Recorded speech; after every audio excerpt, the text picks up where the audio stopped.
देखेंगे पैराग्राफ के 6 pre writing steps के बाद एडिटिंग स्टेज। तो एडिटिंग स्टेज क्या होता है? एडिटिंग स्टेज वो होता है कि जो भी आप लिखते हो उसको करेक्ट कंडेंस या फिर मॉडिफाई करना ही हम उसको बोलते हैं एडिटिंग। करेक्ट का मतलब क्या है? जो भी वहाँ पे गलतियाँ होते हैं उसको करेक्ट करना। कंडेंस का मतलब उसको अगर बहुत इररेलेवेंट बहुत बड़ा होता है, बहुत अगर वहाँ पे मैसेज शॉर्ट और क्रिस्प नहीं होता है तो उसको कंडेंस करके जो भी इम्पॉर्टेंट पॉइंट्स होते हैं, जो भी इम्पॉर्टेंट स्टेटमेंट होते हैं उसी को लिखना, उसी को लेके आना, उसको हम कंडेंस बोलते हैं। या फिर मॉडिफाई क्या होता है? उसको हम चेंज करते हैं, उसके मुताबिक और कुछ स्टेटमेंट भी वहाँ पे डाल सकते हैं, या फिर और कुछ पिक्चर्स या फिर जो भी वीडियोस है रेलेवेंट वहाँ पे हम उसको ऐड कर सकते हैं, उसी को हम बोलते हैं editing. Okay, so editing stage paragraph writing के 6 स्टेजेस के बाद हमको क्या करना है? एडिट करना है। एडिट का मतलब क्या होता है? करेक्ट, कंडेंस या फिर मॉडिफाई। ओके, सो एडिटिंग में पहला स्टेप क्या होता है? Check your spelling. वहाँ पे स्पेलिंग्स चेक करना बहुत इम्पॉर्टेंट होता है। पैराग्राफ जब आप लिखते हो तो वहाँ पे आपका लिंग्विस्टिक नॉलेज आपको होना बहुत ज़रूरी होता है। लिंग्विस्टिक नॉलेज आपको होगा तो आपका लैंग्वेज भी वहाँ पे उसका जो आउटकम होता है बहुत अच्छा होता है। तो वहाँ पे स्पेलिंग को आपको चेक करना है। तो उसके बाद क्या करना है? ग्रामर चेक करना है। ग्रामर का मतलब क्या होता है? वर्ब, सब्जेक्ट, ऑब्जेक्ट, एडजेक्टिव सब कुछ आपको वहाँ पे पैराग्राफ में चेक करना होगा। तो उसके बाद रीड योर पैराग्राफ अगेन। तो आपको क्या करना है? अगेन आपका पैराग्राफ को एक बार और रीड करना है। जितने बार आप रीड करते हो, आपके जो एसे चाहिए होगा या फिर पैराग्राफ होगा, जितने बार आप उसको रीड करते हो उतने बार आपको क्या हो सकता है? वहाँ पे फिल्ट्रेशन होगा। फिल्ट्रेशन किसका होगा? गलतियों का फिल्ट्रेशन होगा। जो भी प्योरेस्ट पार्ट होता है वही आपको मिलेगा पैराग्राफ में। तो अगेन एंड अगेन आप उसको पढ़ना होगा।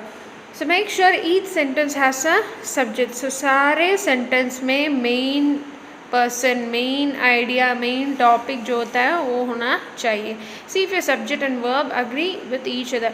जो भी मेन पर्सन होता है, जो भी मेन सब्जेक्ट होता है वो, और जो एक्शन डूइंग वर्ड है, जो वर्ब होता है, एक्शन जो होता है, ये से देखना कि वो मेन वर्ड या एंड वो जो वर्ब होता है दोनों सिंक होता है या फिर नहीं है, दोनों रिलेट होता है या फिर नहीं है करके उसको भी हमें चेक करना होगा। Check the verb tense of each sentence. Present, past, future, present, past, continuous, ऐसे सारे वर्ब्स को वहाँ पे अगेन एंड अगेन हमको पैराग्राफ में चेक करना होगा। Make sure that each sentence make sense. Okay, सारे सेंटेंस आप जो पैराग्राफ में लिखते हो ये देखना है कि जो भी सेंटेंस आप लिखते हो क्या वो एक मतलब होता है या फिर नहीं है करके। बिना मतलब के अगर कुछ भी सेंटेंस वहाँ पे होता है तो आपका पैराग्राफ इररेलेवेंट हो जाएगा। Okay, so after the 6 pre writing steps of the paragraph what do we have the editing stage. Okay, so editing stage में फर्स्ट वन स्पेलिंग चेक करना है, grammar, read your paragraph again, and you have to make sure that the sentence has subject, and the 5th one subject and the verb दोनों agree होता है या फिर नहीं है करके। और 6th one आपको क्या करना है? verb tense को चेक करना है। और लास्ट में क्या करना है? सेंटेंस जो भी लिखते हो वो मतलब का होता है या फिर नहीं है करके। तो ये हो गया। तो हमने देखा 6 pre writing steps of the paragraph writing, और उसके बाद होता है एडिटिंग स्टेज, वो भी हमने देख लिया। अभी हम देखेंगे कितने टाइप ऑफ पैराग्राफ्स होते हैं।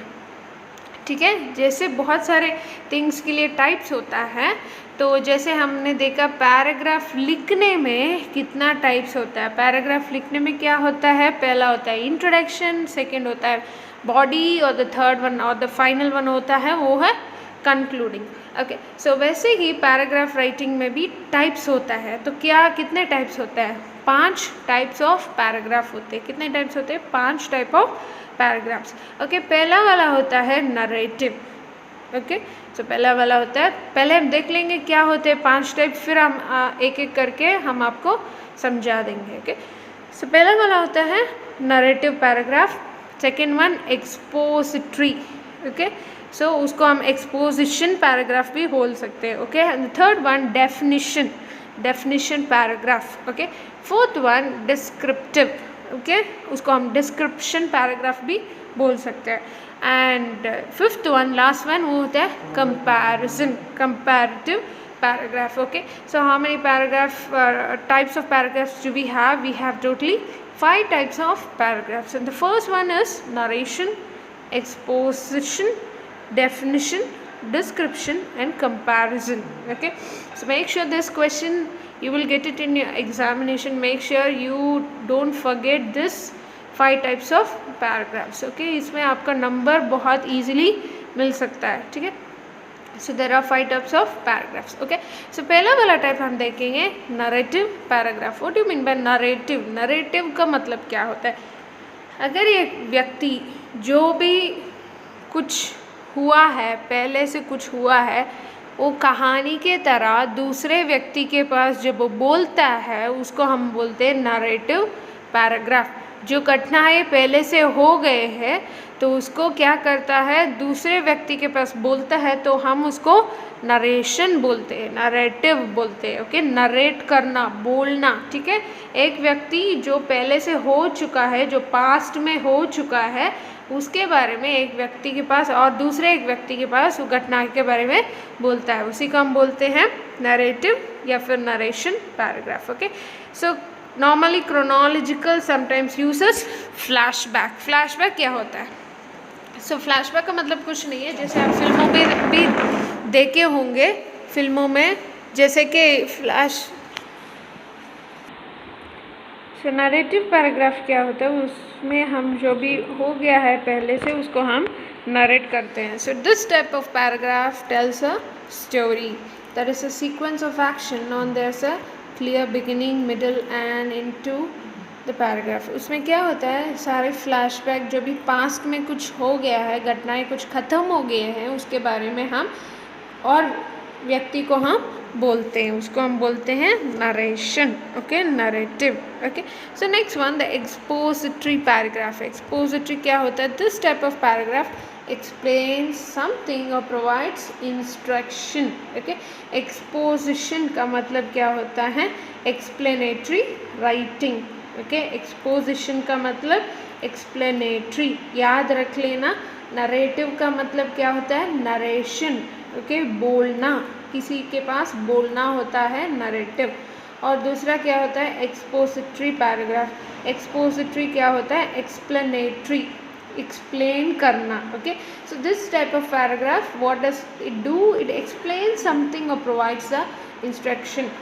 किसी के बात के बारे में एक्सप्लेन करना और उसके बारे में और भी ज़्यादा इंस्ट्रक्शन देना, हम उसको क्या बोलते हैं? Exposition paragraph. It could also describe a process and move the reader step by step through a method. This type of paragraph often requires research, but it's possible that the writer is able to rely on his or her knowledge and expertise, okay। So expository में क्या होता है? तो एक reader होता है, उसको step by step guide करता है। कैसे गाइड करता है? उसको एक्सप्लेन करके गाइड करता है, ऐसे करना। जैसे आप यूज़र मैनुअल में देखे होंगे, जो भी यूज़र मैनुअल होता है, अगर हम मोबाइल लेते हैं, टीवी लेते हैं, उसके पीछे क्या होता है? यूज़र मैनुअल रहता है। तो वो यूज़र मैनुअल में क्या होता है? स्टेप 1 में कैसे देते हैं, ये होता है। रिमोट के बारे में कुछ देते हैं और रिमोट के बारे में बोलते हैं कि रिमोट के अंदर बैटरी ऐसे डालना, ये पावर बटन होता है, पॉज बटन होता है, प्ले बटन होता है। सो सारे के सारे क्या करते हैं वो लोग? एक्सप्लेन करके एक्सप्लेनेटरी राइटिंग में देते हैं। सो इसके वजह से क्या होता है, जो भी रीडर होता है उसको बहुत ईजीली पॉसिबली सब ईजीली अंडरस्टैंड हो जाता है। और थर्ड वन देखते हैं, definition. So what is definition? Okay, so bring the world into your story and use it to define your terms. Generally speaking, don't have conclusion sentence. A definition paragraph is a type of paragraph used to define a term or phrase that will be used in a writing piece. Definition का मतलब कुछ भी नहीं होता है। जैसे आप definition word सुनते हो तब भी आपको एक आइडिया होगा डेफिनेशन क्या होता है। डिफाइन करता है. डिफाइन अ टर्म और phrase that will be used in an writing piece. Okay, so उसको क्या करता है, डिफाइन करता है उसको और भी थोड़ा क्लियर करता है. क्लियर करके जो भी फ्रेज या फिर जो भी सेंटेंस में हम कुछ वर्ड को यूज़ करते हैं उसको वो डिफाइन करता है. Okay, and the fourth one we see descriptive paragraph, description paragraph. Okay, so this type of paragraph describes something and shows the reader what a thing or a person is like. The words chosen in the description offer appeal to the five senses of touch, smell, sight, sound and taste. Descriptive paragraphs can be artistic and may deviate from grammatical norms. So description क्या होता है, it's not what you saw but what readers need to see. Okay, so description ये होता है कि जो भी writer होता है उसको उसका जो आइडियाज़ होता है उसके बारे में नहीं है, वो किसके बारे में वो डिपेंड करता है, जो भी रीडर्स होते हैं उसके जो आइडियाज़ होता है, it tells about those things. Okay, so अगर हम एक पैराग्राफ लिखते हैं तो हमारे जो व्यूज़ के बारे में ये डिस्क्रिप्टिव पैराग्राफ बात नहीं करेगा. वो एक नॉर्मल कंसेंसस के बारे में ही बात करेगा. एक कॉमन आइडिया होते या फिर एक कॉमन स्टेटमेंट होते उसी के बारे में वो बात करता है. क्या, descriptive paragraph. The last one होता है comparison. What do you mean by comparison? ऐसे आप सुनते ही आपको भी आइडिया होगा कंपैरिजन क्या होता है. अगर एक या फिर दो सब्जेक्ट को दूसरे दो या फिर एक सब्जेक्ट के पास साथ हम कंपेयर करते हैं उसको हम बोलते हैं comparison paragraph. Compares two subject and discusses how they are alike and lists a few example. In the contrast paragraph, two subjects are discussed as how they are different, again listing a few example. Okay, so comparison क्या होता है. वैसे ही अगर ये मान लीजिए कि एक क्लास को दूसरे क्लास के साथ कंपेयर करना और कितना उसमें सिमिलर थिंग्स होते हैं, सिमिलर जो सेम होते हैं उसको जो भी होता है उसको हम कंपेयर करके बोलते हैं. जो भी सिमिलर थिंग होते हैं, जो भी सेम या फिर मार्क्स के वजह से या फिर जो भी हो उसको जब सिमिलर थिंग्स उस कंपैरिजन में हम लेके आते हैं तो उसको कंपेयर करके लिखते हैं, उसी को हम बोलते हैं comparison paragraph. Okay, so two things or two or more things when compared with the other set of things we call it as a comparison. जब हम कंपेयर करके उसके थोड़े बहुत एग्जाम्पल होते हैं या फिर उसके थोड़े बहुत सिमिलर एस्पेक्ट्स होते हैं उसको जब हम बाहर लेके आते हैं उसी का हम बोलते हैं कंपैरिजन पैराग्राफ्स. ओके, सो और उसके बाद हम देखेंगे characteristics of a good paragraph. क्या होता है, कैसे लिखते हैं. ये एक कॉमन कंसेंसस है, ये एक कॉमन स्टेटमेंट यहाँ पे दिया गया है. गुड पैराग्राफ कैसे लिखते हैं करके. An average paragraph contains 150 words has following components. एक कॉमन पैराग्राफ होता है उसमें तकरीबन 150 वर्ड्स होता है. तो उसके बाद क्या होता है, topic sentence. Okay, topic sentence होता है. टॉपिक जो इंट्रोडक्शन होता है उसमें होता है 1 सेंटेंस होते हैं. ओके, 1 सेंटेंस के बाद मतलब क्या होता है, एक पूरा सेंटेंस और लास्ट में जब हम फुल स्टॉप रखते हैं उसी को हम बोलते हैं एक sentence.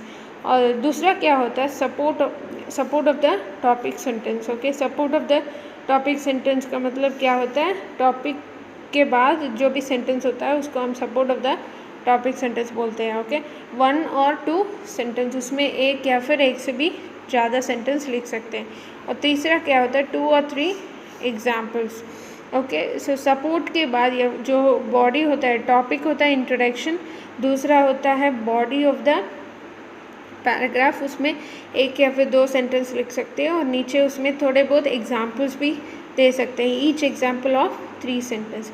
And the last one is conclusion. Okay, this is a common characteristics of a good paragraph. एक common characteristic of a good paragraph यही होता है. क्या होता है, पहला वाला क्या होता है, एवरेज पैराग्राफ में तकरीबन 150 वर्ड्स होते हैं।